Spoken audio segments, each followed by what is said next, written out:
Nous n'allons pas reculer. S'il a des papiers de fausse délibération, nous allons le prouver. Il a de fausses délibérations. Et il veut créer un village aussi. Il y a de cela quelques années, il y avait un marabout qui avait quitté la Gambie pour venir demander une parcelle pour créer un dara. Nous lui avons octroyé environ 1000 mètres carrés pour construire un grand dara. Et il l'avait fait, il a commencé, nous avions vu que le travail allait bien. À un certain moment, il a dit que là-bas, c'est un peu étroit. Il va falloir qu'on lui donne d'autres terres. On lui a attribué ici, dans cette brousse, 4 hectares. Quelques années plus tard, 2 années plus tard, il clôture 27 hectares. Et nos parents ont été là, le chef de village a été là. Il lui a dit de s'arrêter maintenant. Désormais, il ne va plus ajouter. Mais à notre grande surprise, il y a de cela 3 ans, il est venu, il a commencé à construire sur la route. Entre la clôture et la route, c'est environ 1 km. Il a commencé à construire, nous lui avons fait arrêter. Et cette année-ci, il est revenu recommencer les mêmes choses. On lui a demandé d'arrêter et il nous a clairement dit que s'agissant de lui seul, si on veut, on récupère tous nos terres. Mais à notre grande surprise, lorsqu'il a été chez le maire, l'actuel maire de la commune de Faoun, ce dernier lui a dit que nous ne pouvons avoir aucun mètre carré dans ces 214 hectares. Nous avons été surpris. Nous avons vu aujourd'hui 4 personnes venir ici, débroussailler.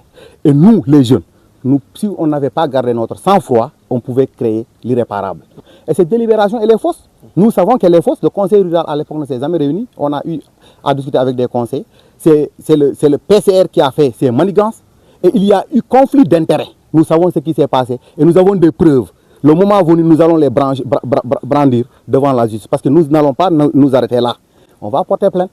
Et toute personne qui est en connivence avec cette magouille, on va porter plainte. Et ils vont répondre de ces actes-là. Ces terres-là sont des terres de Medina Bokar.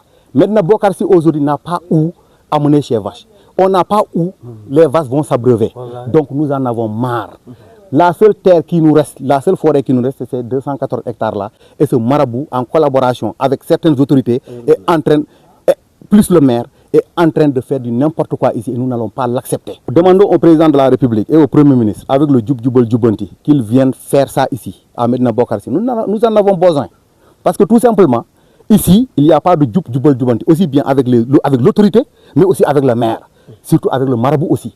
Ce marabout, à lui seul, il allait nous redonner nos terres. On va voir, le village de Medina Bokar va exploiter ces terres-là. Nous n'allons pas reculer. S'il a des papiers de fausse délibération, nous allons le prouver. Il a de fausses délibérations.